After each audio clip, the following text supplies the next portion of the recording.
Hello दोस्तों, आज मैं आप लोगों को जो टॉपिक सिखाने वाला समझाने वाला हूँ, उस टॉपिक का नाम है प्रोसेस कॉस्टिंग। तो आज से हम लोग प्रोसेस कॉस्टिंग को समझने की कोशिश करेंगे कि ये टॉपिक हमें क्या सिखाने की कोशिश करेगा, क्या समझाने की कोशिश करेगा, क्या जताने की कोशिश करेगा। ठीक है, तो चलिए इस टॉपिक के बारे में सीखते हैं।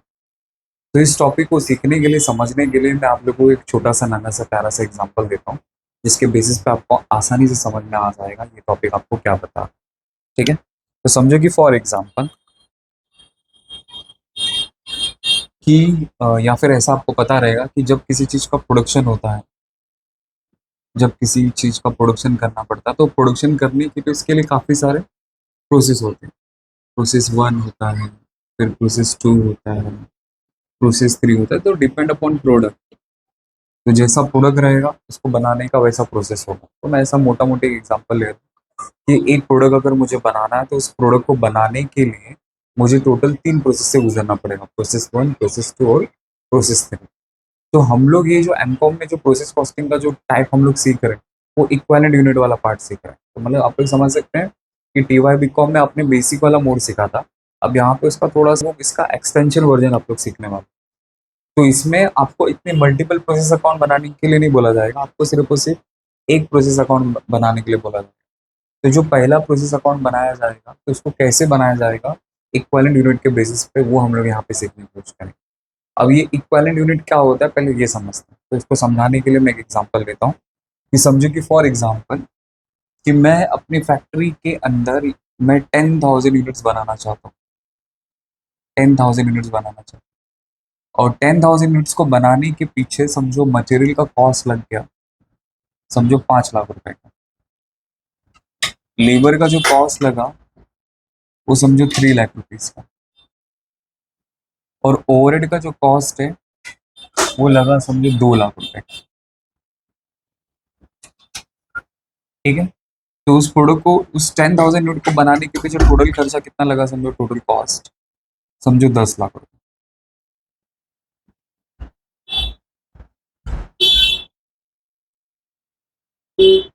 समझो कि मैं किसी चीज का प्रोडक्शन कर रहा हूँ, उस प्रोडक्शन में कितने यूनिट को मैंने मतलब समझो कि मैंने 10,000 यूनिट का इनपुट लिया। 10,000 यूनिट का मैंने इनपुट लिया। इनपुट का मतलब होता है रॉ मटेरियल। ठीक है, तो मैंने 10,000 का इनपुट लिया। इनपुट मतलब मैंने रॉ मटेरियल लिया। उस रॉ मटेरियल के पीछे, मटेरियल के पीछे खर्चा 5 लाख का हुआ, लेबर का कॉस्ट 3 लाख का हुआ, ओवरहेड मतलब अदर एक्सपेंस खर्चा हो गया 2 लाख। तो टोटल खर्चा हुआ 10 लाख।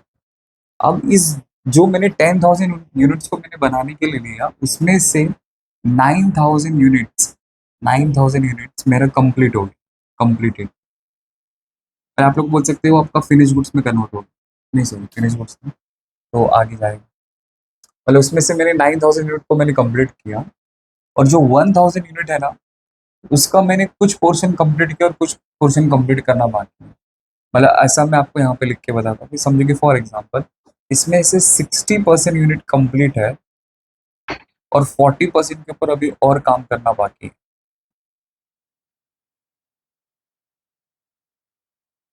टोटल मैंने 10,000 यूनिट लिया। 10,000 यूनिट में से मैंने 9,000 यूनिट को कंप्लीट कर दिया। उसमें से 1,000 जो रिमेनिंग जो यूनिट बचा है, उसमें से 60% यूनिट कंप्लीट हो चुका है, 60 पोर्शन उसका कंप्लीट हुआ है, और 40% कंप्लीट होना बाकी है। तो जिसको बोला जाता है WIP, मतलब वर्क इन प्रोग्रेस। मतलब आधा काम हुआ है और आधा काम होना बाकी है। ठीक है, अब प्रोसेस के एंड में मुझे पता लगाना है, प्रोसेस के एंड में मुझे पता लगाना है कि कॉस्ट पर यूनिट क्या होगा। कॉस्ट पर यूनिट क्या होगा, कॉस्ट पर यूनिट का मतलब होता है कि एक यूनिट को बनाने के पीछे मुझे खर्चा कितना लगा। तो मुझे यहाँ पे कॉस्ट पर यूनिट पता लगाना है, तो कॉस्ट पर यूनिट को पता लगाने के लिए उसका फॉर्मूला क्या होता है, जैसे अगर मैं आपको बोलूँ तो फॉर्मूला समझो ऐसे ही है कि total cost divided by number of units completed. नहीं, नंबर ऑफ यूनिट्स कंप्लीटेड है।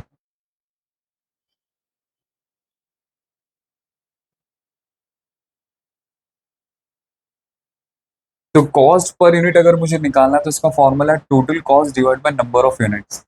तो यहाँ पे देखो मेरे पास टोटल कॉस्ट तो है। टोटल कॉस्ट कितना है यहाँ पे, 10 लाख रुपए।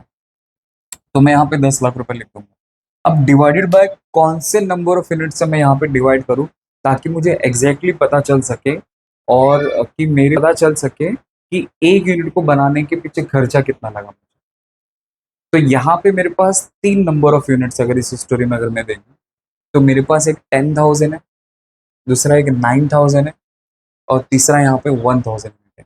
तो इन तीनों में से कौन सा मैं यहाँ पे नंबर ऑफ यूनिट लिखूँ ताकि मेरे को एग्जैक्टली आंसर पता चल सके कि मेरे को बनाने का जो कॉस्ट है ना वो एग्जैक्टली मुझे मतलब परफेक्ट आना चाहिए, ना ही कॉस्ट ज़्यादा होना चाहिए ना ही कम होना चाहिए, मतलब एकदम बैलेंस, मतलब एकदम सही तरीका होना चाहिए, ताकि प्रोडक्ट को बनाने का जो कॉस्ट है वो ज़्यादा अगर आ जाएगा ना तो प्रोडक्ट का प्राइस ज़्यादा हो जाएगा। तो हम लोग अपने प्रोडक्ट की प्राइस को जानबूझ के कम नहीं करना, मतलब हम लोग को एग्जैक्टली पता लगाना है कि उस प्रोडक्ट का कॉस्ट क्या होना चाहिए।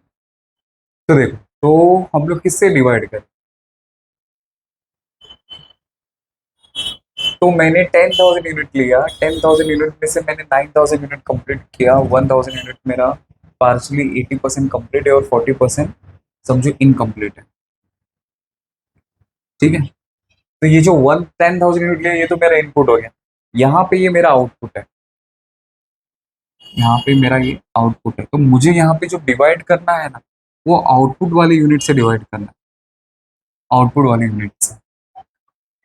ठीक है, तो ये पता चल गया, क्योंकि मैं इससे डिवाइड नहीं कर सकता, मुझे इससे ही डिवाइड करना पड़ेगा, कि मतलब आपने टोटल कितना बनाया उससे डिवाइड कर दो, आपको पता चल जाएगा। तो समझो कि मेरे जहन में आता है कि सर देखो यहाँ पे आपने सिर्फ और सिर्फ 9,000 यूनिट कंप्लीट किए हैं और 1,060% कंप्लीट है और 40% इनकम्प्लीट है, मतलब एग्जैक्टली आपने 9,000 ही बनाया। तो अगर मैं इसको यहाँ पे 9,000 से अगर मैं डिवाइड कर दूंगा तो मेरा आंसर कुछ समथिंग आएगा, जो क्या आएगा मैं बताता हूँ। आंसर आता है 111.11। तो एक यूनिट को बनाने का खर्चा कितना लग गया, 111.11, बराबर। तो ये कैलकुलेशन करना सही है या गलत है, तो अगर ध्यान से देखेंगे ना तो देखो टोटल आपको आउटपुट मिलता है 9,000, जिसमें से आपका 1,000 जो यूनिट है वो कंप्लीट होना बाकी है, मतलब वो वर्क इन प्रोग्रेस में। तो अगर मैंने ये जो 9,000 करके कैलकुलेशन किया ना तो ये टोटली टोटली आपका आंसर क्या हो जाएगा, गलत हो जाएगा। मतलब गलत बोलने का मतलब है कि आपका कॉस्ट ज़्यादा आ जाएगा। तो आपको ओवरऑल कॉस्ट को ओवरऑल यूनिट को कंसिडर करके चलना है। तो ओवरऑल यूनिट को कंसिडर करने का मतलब क्या हुआ कि जैसे कि देखो यहाँ पे कि मैंने एग्जैक्टली 9,000 यूनिट तो मैंने बना लिया, तो यहाँ से तो 9,000 आएगा, प्लस ये 1,000 में से मेरा कितना यूनिट कंप्लीट है, 60%, और 40% जो इनकम्प्लीट है उसको छोड़ दो। तो मेरे इसमें से 1,000 में से अगर मेरा 60% अगर कंप्लीट है तो 1,000 का 60% कितना होता है, 600। तो इसको कंसिडर करके मैं चलूंगा तो 9,600 मेरा आंसर आता है। तो ये एग्जैक्टली मेरे को यूनिट मिल जाएगा। मतलब मैं ऐसा समझूंगा कि ये वाले प्रोसेस में जब मैं प्रोसेस कर रहा था और जब मैं अपने अकाउंट को क्लोज कर रहा था तो अकाउंट को क्लोज करते समय मुझे टोटल आउटपुट कितना मिला, वाला मैं 9,600। अगर मैं 9,000 कंसिडर करूंगा तो उस वाले केस में क्या होगा कि मेरे प्रोडक्ट का जो कॉस्ट है ना वो ज़्यादा आ जाए। तो आपको ओवरऑल कैलकुलेशन करने का है, ओवरऑल, किसी को आपको स्किप नहीं करना, किसी को आपको छोड़ना नहीं। 9,000 यूनिट मैंने जो बनाया है वो आपको कंसिडर करना है, जो आपका वर्क इन प्रोग्रेस में जो आधा हुआ है और आधा कंप्लीट होना बाकी है तो वो कंप्लीशन पीरियड मतलब कंप्लीशन परसेंटेज आपको क्वेश्चन के अंदर लिख के दिया रहेगा, 60% है कि 40% है। तो समझो कि यहाँ पे फॉर एग्जाम्पल कि यहाँ पे 60% कंप्लीट है, तो 1,000 का अगर मैं 60% निकालूँ तो कितना है, 600। तो इसको दोनों को अगर मैंने ऐड कर दिया तो आ जाएगा 9,600। अब मैं क्या करूंगा, 10 लाख डिवाइडेड बाय 9,600 करूंगा ना तो मेरे को एग्जैक्टली कॉस्ट पर यूनिट आ जाएगा, 10 लाख डिवाइड बाय 9,600। तो आंसर आता है 104.66। ये आपका एग्जैक्ट आंसर आ जाएगा। मतलब आपने ये कॉस्ट पर यूनिट का वैल्यूएशन एकदम सही किया और जो पुराना वाला किया था ना वो गलत कर दिया। तो बस यही हम लोग उस टॉपिक में सीखने का है, समझने का। मतलब जो मेरे WIP में जो यूनिट पड़ा हुआ है, तो WIP में से कितना पार्ट कंप्लीट है और कितना पार्ट इनकम्प्लीट है। ओके, इनकम्प्लीट यूनिट को जब मैं कंप्लीट यूनिट में कंसीडर करके चलता हूँ तो उसे कहा जाता है इक्विवेलेंट यूनिट। इक्विवेलेंट यूनिट का मतलब होता है कि आपने इसके अंदर कितने पोर्शन को आपने इक्वल यूनिट कंसीडर किया as is equal to completed unit. अब जैसे मैंने यहाँ पे एग्जांपल दिया कि 1,000 यूनिट में से 60% आपका कंप्लीट है और 40% इनकम्प्लीट है, बरोबर। तो कितना परसेंट कंप्लीट है आपका? 60%। तो 1000 का 60% निकालोगे तो कितना आएगा? 600 आता है। दोनों को ऐड किया तो ये आपका आंसर है। बस यही काम हम लोग को इस टॉपिक में करने का, सीखने का समय, पहले इक्विवेलेंट यूनिट हम लोग को निकालना। तो मतलब बोलने का मतलब यहाँ पे कैसा है कि इक्विवेलेंट यूनिट पहले आपको निकालना पड़ेगा कि कितने आपके इक्विवेलेंट यूनिट्स हैं। फिर आपको पता लगाना पड़ेगा उसका कॉस्ट पर यूनिट, जो अभी मैंने जस्ट आपको बताया। फिर उस कॉस्ट को आपको अपोर्शमेंट करना पड़ेगा, कॉस्ट ऑफ अपोर्शमेंट, अपोर्शनमेंट। फिर चौथा आपको प्रोसेस अकाउंट बनाना पड़ेगा। ऐसा हम लोग को काम करना है इसमें। ठीक है, ओके ओके।